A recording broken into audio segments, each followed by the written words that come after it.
Hi, my name is Adnan Abdelghani and I'm the initiator of the Support Group Network Association in Sweden. In the same time, I'm project manager for a project called REACT for self-organization and strategic cooperation in Save the Children, the Swedish program. We started the support group in 2014 in the biggest asylum camp in Sweden, with 1,500 refugees live in this camp. In that time, we started to work in two lines. The first line was trying to change the mentality of the refugees to become active, to not sit and only wait for help, to remember all what they've been through to arrive to this point. So mainly we have to make them actors for their own matters. We have to make them make them actors to become their own voice provider. In the same time, we had to work with other associations, organizations, authorities, individuals working with refugees, trying to help them to integrate to society, to change their approach toward refugees. We asked them to not only look at those refugees as victims, they have to look at them as survivors as well. They had to look at them as partners in the future. Because if I look at you as a partner in the future, I'll provide you with different kind of tools, different kind of information, and different kind of programs. I will create programs that open space for you to participate. I will create programs that you are part of the planning procedure of these projects or programs. You are part of the implementation, and I will open spaces for you as well to lead these projects. And you will be also part of the evaluation of these projects. There was a very big need for fast-track integration for refugees, because a lot of them, they came with competence, a lot of them, they came with skills.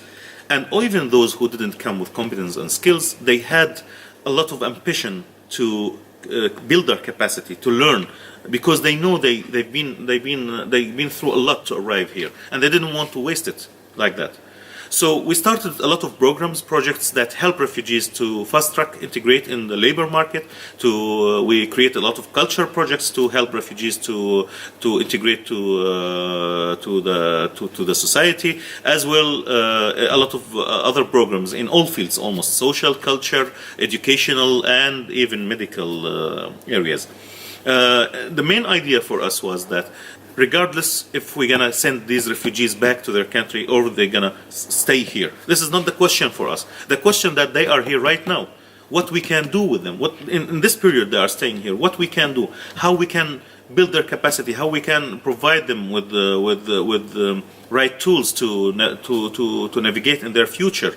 So imagine for a person coming back to Iraq or to Afghanistan or to Syria to come back and on his CV that he did an internship or he worked in a Swedish company or any European company for 6 months or for 1 year.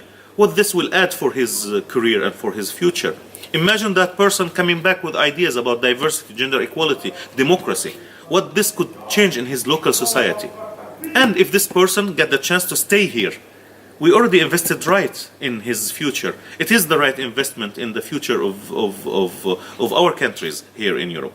So for us, we believe that the fast integration of refugees should come equally by participating, by opening the floor for refugees to participate, because integration is not only one-way act, it's two-way act. Integration for us is participation, is equal right for everyone in society or from the refugee side to participate in this act. Thank you so much.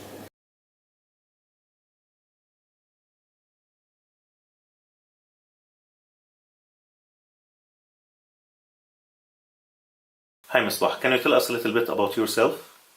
My name is Misbah Hussain Qasimi and I am from Afghanistan.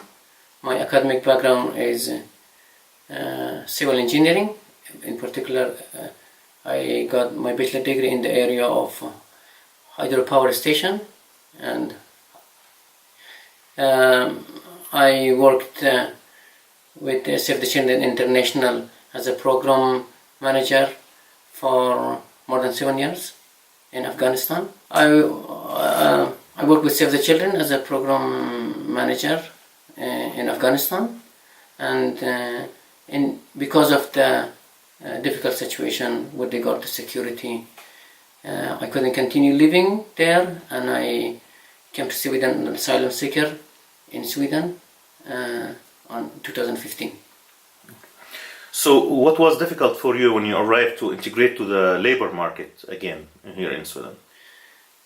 It's hard when you come to a new country. It's always hard and significantly challenging to understand how the system works and the language, the working environment, and societies and culture is one of the biggest barriers in finding your way toward the labor market. And also, there is no program to help refugee build contact with the companies.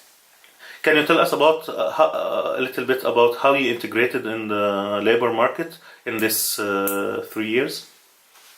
In these 3 years, since the early beginning, when I get to Sweden, I start working with support group network. The organization as a support group as a self-organization association empowered me to use my competence, skills, and knowledge in finding my way into the society by building social network and building contact with the local companies. As a result, in July 2016, I got an internship with the network marketing company as a database development and customer communication. In November 2017, the same year, I got a well-paid job with the local company dealing with farm machineries. And I worked for the company for 1 year. December 2017, I started working back with the support group network as a project manager for a cultural program. Once again, with the organization helped me and empowered my to use my competence and skill in looking for opportunities with other organizations. In particular, I looked for opportunities to work with Save the Children Swedish program. In June 2018, I got an opportunity to work with Save the Children Sweden as a project manager to work with the unaccompanied minors, which is still in the asylum process. Okay. And what do you think was helpful for you to integrate to the labor market in these 3 years? As I mentioned before, working with support group network as a self-organization association helped me to use my competence and empowered me to use my previous competence, skills and education to find my way by building social network and contact with the local companies in finding job. One of the important initiatives taken by the support group networks is education documents validation program that helped many asylum seekers in the area of continuing education and working in the field of their academic background, such as engineer and doctor and teachers. From your experience, do you have any message to the authorities responsible for the refugee situation and labor market inclusion? I'm still asylum seeker and I have already used my competence, knowledge and education in order to contribute to the society through working and paying taxes. And I recommend it, the same process for all the refugees to be facilitated the situation for them in using their competence, skill and education to follow the same way and start to contribute for the host country and to their local society. Thank you so much, Misbah, for your time. Thank you for giving me the time to share my experience for the audience.